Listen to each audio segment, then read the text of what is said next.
Dans la séquence vidéo précédente, nous avons présenté d'un point de vue très général ce qu'est le concept de surcharge des opérateurs. Et nous avons vu qu'il existe de la surcharge interne et de la surcharge externe. Commençons dans cette séquence vidéo aussi par regarder en détail ce qu'est la surcharge externe. La surcharge externe consiste donc à définir les opérateurs comme des fonctions.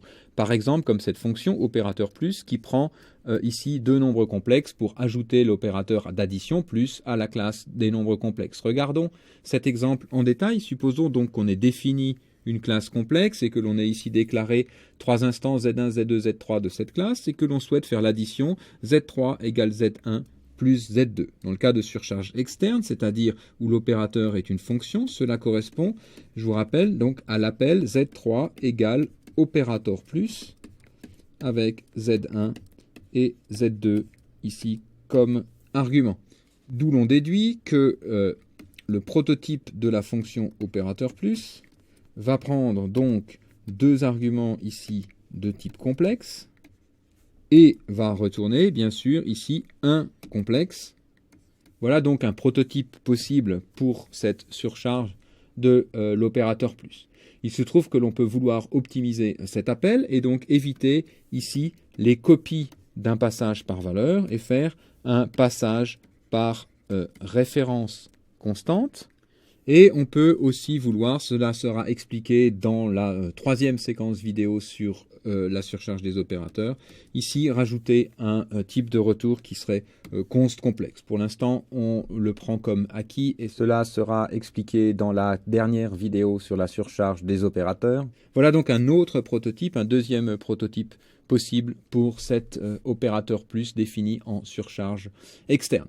Une troisième solution, encore plus optimale en C++ 2011, et qui vous sera aussi expliquée dans la troisième séquence vidéo sur la surcharge des opérateurs, serait d'avoir le prototype suivant, const complexe comme valeur de retour, opérateur plus, un passage ici par valeur, et un passage par référence constante pour le deuxième argument. Même si le passage par valeur ici peut sembler un peu sous-optimal et contre-intuitif, les spécificités de C++ 2011, en particulier la notion de déplacement au lieu de copie, qui sort largement du cadre de ce cours, en font finalement une meilleure option. Ce qui nous donne donc le code suivant pour regarder maintenant les détails. On aurait donc ici la classe complexe qui définirait donc un complexe comme par exemple ici de double, et puis qui aurait donc un constructeur qui permet donc d'initialiser ces deux attributs x et y ici donc en recevant deux valeurs. Par exemple, donc on pourrait construire un complexe comme ceci. Par exemple en passant la valeur 1 et la valeur 2 pour y. Donc ça c'est le constructeur que l'on a ici. Puis on y aurait un tas de méthodes nécessaires pour manipuler les nombres complexes, comme par exemple récupérer la valeur de x et récupérer la valeur de y. Et donc notre surcharge externe de l'opérateur plus ici, où l'on retrouve le prototype que je vous ai écrit précédemment, s'écrirait alors de la façon suivante. Il faut bien sûr, quand on écrit Z1 plus Z2 comme ceci, définir un nouveau complexe. Z1 plus Z2, le résultat de l'addition de Z1 et Z2 est une nouvelle valeur qui n'est ni Z1 ni Z2. On va donc ici définir cette nouvelle valeur que l'on va construire en utilisant donc le constructeur ici à deux paramètres. Et donc, il se trouve que la formule pour l'addition des nombres complexes se fait en récupérant x de Z1 et x de Z2 et en faisant l'addition de ces deux x. Et sur la composante y, on récupère les deux valeurs y et on fait leur addition. Donc, on construit ici bien un nombre complexe qui correspond à la définition de l'addition de Z1 et Z2 et on retourne ce nombre complexe donc pour valeur de retour de l'opérateur plus. Pour finir, les plus avancés d'entre vous auront bien sûr noté, mais c'est ici un détail, que l'on peut bien sûr regrouper ces deux lignes et par exemple écrire simplement return complexe, ici sans donner de nom, return complexe avec un complexe anonyme et ici appel direct au constructeur. Mais encore une fois, ceci est avancé et n'apporte pas grand-chose. Nous avons vu qu'il existe deux surcharges internes et externes et que dans la plupart des cas, on peut choisir entre surcharge externe et surcharge interne. Mais il y a des cas où on ne peut pas choisir et où il est absolument nécessaire d'utiliser la surcharge externe. Regardons plus en détail ces cas. Le premier cas, c'est lorsque l'on mélange différents types. Donc par exemple ici, si on veut faire la multiplication d'un nombre complexe avec un double. Donc par exemple, on a ici un double x et un nombre complexe z1 et on veut récupérer le résultat de x fois z1 dans z2. Donc x de type double, z1 de type complexe, nous donnerait comme réécriture en principe soit z2 égale x point opérateur étoile avec une surcharge interne, appel ici donc d'une méthode, soit appel d'une fonction z2 égale opérateur étoile de x z1. Mais il est clair que la première ligne ici n'a absolument pas de sens puisque ici x n'est pas une instance de classe, mais est ce qu'on appelle un type de base et de type double. Double n'est pas une classe et donc il n'y a pas de méthode dans double et donc cette solution est impossible. Donc là, on est obligé d'utiliser ce qu'on appelle donc la surcharge externe, d'utiliser donc des fonctions. De même, dans le cas où on voudrait donc par exemple afficher un complexe, donc par exemple faire cout z1 en utilisant la surcharge de l'opérateur d'affichage inférieur ici, on aurait donc deux écritures possibles, soit la méthode opérateur inférieur de la classe dont cout est une instance, c'est la classe oStream, et donc cette écriture ici avec un appel de la méthode de cette classe oStream, ou alors la fonction qui prend ici les deux paramètres cout et z1. Mais nous, ce qui nous intéresse, c'est de surcharger la classe complexe et certainement pas d'aller toucher à la classe oStream dont cout est une instance. Et donc, dans ce cas-là aussi, on va bien sûr pas du tout utiliser la surcharge interne à la classe oStream, mais bien préférer la surcharge externe. Examinons ces deux exemples en détail et commençons donc par la multiplication externe où je vous rappelle donc qu'on a déclaré un double x ici, on a deux complexes z1 et z2 et on souhaite faire donc la multiplication de x par z1 et mettre le résultat dans z2. Donc l'appel équivalent ici, ça serait que z2 égale opérateur étoile x et z1, ce qui nous donne donc comme prototype que la fonction retourne un nombre complexe. Pour les mêmes raisons qui seront expliquées plus tard, on préférera qu'il soit const. On aura opérateur étoile, et puis ensuite donc on prend un double et un complexe. Que pour des raisons d'optimisation, on passera par référence constante. On arrive donc au prototype suivant. Et donc maintenant pour la définition, on pourrait soit l'écrire explicitement, donc écrire ici toutes les opérations qui font la multiplication donc de ce double ici A par ce complexe Z, soit si l'on suppose qu'il existe donc en interne, et ça c'est possible pour les nombres complexes, mais c'est pas forcément possible pour toutes les classes, mais lorsque c'est possible qu'il existe donc en interne, notez bien ici que donc on a changé l'ordre, et que l'on a commencé par multiplier par z, donc qu'il existe ici quelque chose qui est capable de faire complexe fois double, c'est-à-dire donc soit une surcharge interne dans la classe complexe qui prendrait un double, soit que l'on ait déjà écrit en surcharge externe le produit par un complexe d'abord et un double ensuite. Peu importe ici la solution choisie, mais ce qui compte, c'est d'écrire que le fait de faire donc A fois Z est la même chose mathématiquement que de faire Z fois A, et donc surtout pas, dans ce cas, lorsqu'on a ce genre d'égalité, réécrire deux fois le code, mais utiliser du code que l'on a déjà écrit.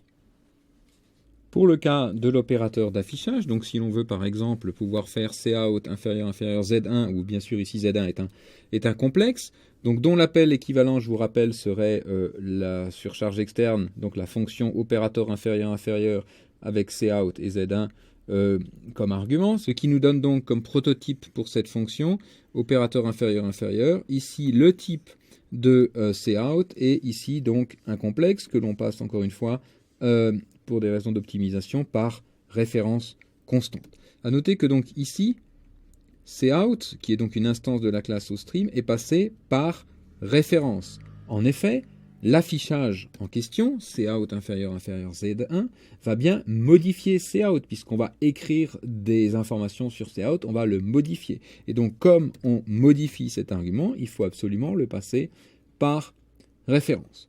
Le type de retour de cette fonction, je vous le donne tout de suite pour que vous puissiez écrire directement, correctement cet opérateur d'affichage, c'est aussi un OStream. Et la raison de ce type de retour vous sera, encore une fois, expliquée dans la dernière vidéo sur la surcharge des opérateurs qui regroupe toutes ces subtilités.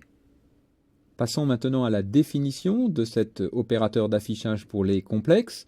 La première solution consiste à utiliser des accesseurs, donc par exemple getX, getY, qui retournent les attributs que l'on souhaite afficher, et ce qui nous donnerait donc, ici on a reçu donc comme premier paramètre le flow de sortie sur lequel on veut écrire, et donc on utilise ce flow pour afficher ici donc par exemple une parenthèse. L'idée est que si j'ai un complexe dont x vaut 3, et dont y vaut 4, que l'on écrive par exemple 3 entre parenthèses 4. Donc c'est le format que l'on va vouloir utiliser ici pour l'affichage.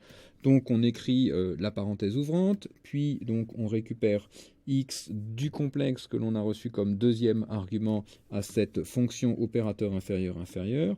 On affiche la virgule, puis ensuite on affiche la valeur récupérée pour l'attribut y de ce complexe z, et enfin on termine par la parenthèse fermante. Et on n'oublie pas donc pour les raisons de ce retour ici, de cette valeur de retour ici au streamé, de terminer cette fonction par un return du paramètre sorti ici. Pour l'instant, considérez-le comme étant une obligation afin d'éviter d'avoir donc des segmentation faults et de pouvoir utiliser correctement l'opérateur inférieur comme vous l'utilisez pour les int et pour les doubles. Une deuxième définition possible consiste à utiliser une méthode que l'on aurait déjà définie pour soit, par exemple, convertir un complexe en une chaîne de caractères, soit directement donc afficher un complexe. Regardons la première solution. Donc ici, on utiliserait de nouveau le flow que l'on a reçu donc, pour afficher donc, le résultat de l'appel de la méthode toString qui transformerait donc un complexe en une chaîne de caractères, dont le prototype serait typiquement donc une chaîne de caractères comme valeur de retour, donc string. La méthode appartient à la classe complexe et s'appelle toString. Elle ne prend pas de paramètres et elle ne modifie pas l'instance courante. En effet, convertir un complexe en une chaîne de caractères ne modifie pas ce complexe. Et donc on ferait appel à cette méthode ici dans l'opérateur inférieur, puis on terminerait comme précédemment en retournant le premier argument reçu. Une autre solution pourrait consister à avoir directement une méthode affiche qui a le même comportement que opérateur inférieur, mais qui serait une méthode publique dans la classe qui donc reçoit le flow sur lequel on affiche et puis retourne donc ce flow, c'est-à-dire que son prototype serait donc similaire à celui de l'opérateur d'affichage, donc retourne un OStream. C'est une méthode de la classe complexe qui s'appelle affiche et qui prend comme paramètre un flow qu'elle modifie, donc on passe par référence, et puis cette méthode ne modifie pas le complexe bien sûr qui est affiché. Quand on affiche un complexe, on ne le modifie pas, et donc on termine ici avec le mot-clé const. Voilà donc 3 exemples possibles de définition de cet opérateur d'affichage pour cet exemple de classe complexe dont vous pouvez vous inspirer pour vos propres classes. À noter par anticipation sur un sujet qui viendra dans plusieurs semaines qu'il est préférable d'utiliser ce genre de méthode, toString ou affiche, lorsque l'on aura affaire à utiliser le polymorphisme qui donc viendra plus tard. Lorsque l'on fait comme ça de la surcharge externe des opérateurs, il est parfois nécessaire d'accéder aux attributs privés de la classe sur lequel on veut faire porter l'opérateur. Même si je trouve que c'est de la mauvaise programmation et que je vous conseille vraiment de tout le temps utiliser des accesseurs et d'utiliser l'interface, donc la partie publique de la classe. Mais néanmoins, vous pourrez rencontrer ce genre de pratique et je vous le déconseille de l'écrire vous-même. Et par exemple, donc être tenté ici d'écrire z.x ou d'écrire ici z.y, et c'est-à-dire d'accéder donc directement aux attributs privés x, y de la classe complexe. Dans ce cas-là, il va falloir donner un accès privilégié à cette fonction, qui est une fonction extérieure à la classe complexe, lui donner un accès privilégié aux parties privées. C'est ce que l'on appelle donc déclarer une amitié ou un friendship par le mot-clé friend. Je répète que je vous recommande très fortement de préférer passer par des accesseurs, c'est-à-dire par la partie publique de la classe, plutôt que d'accéder à la partie privée par ce moyen détourné qu'est le mot-clé friend. Néanmoins, comme on le rencontre, si vous deviez le faire et ne pas suivre ce conseil, donc vous metteriez dans la définition même de la classe une ligne comme friend et puis ensuite le prototype ici de la fonction à laquelle vous voulez donner accès aux parties privées de la classe. Donc quand on fait comme ceci, friend suivi d'un prototype d'une fonction, cela donne à cette fonction le droit d'accéder aux méthodes et aux attributs privés de la classe. À noter que donc la définition de ces fonctions reste bien entendu hors de la classe. Ces fonctions n'ont rien à voir avec la classe, c'est simplement dans la classe que l'on dit qu'on offre à ces fonctions extérieures le droit d'accéder. Regardons concrètement sur les nombres complexes que ça pourrait donner. On aurait donc ici la classe complexe avec donc comme partie privée les attributs x et y, et on aurait donc ici notre opérateur d'affichage pour les nombres complexes comme on l'a vu précédemment, mais on n'a pas suivi le conseil, je vous déconseille bien sûr de le faire, et on essaye ici donc d'accéder aux parties privées. Si on le fait sans rien faire de particulier, bien sûr on va avoir une erreur de compilation ici puisqu'on n'a pas le droit avec une fonction externe d'accéder aux parties privées. Et donc pour que tout ceci fonctionne, on rajoute dans la classe complexe ici une ligne qui donne le droit d'accès, qui donne le friendship à cette fonction ici extérieure dont on met juste le prototype derrière le mot-clé friend. En ajoutant cette ligne, ça veut dire que la fonction en question a maintenant le droit d'accéder aux parties privées, ce que personnellement je trouve est une très mauvaise chose puisque ça casse l'encapsulation.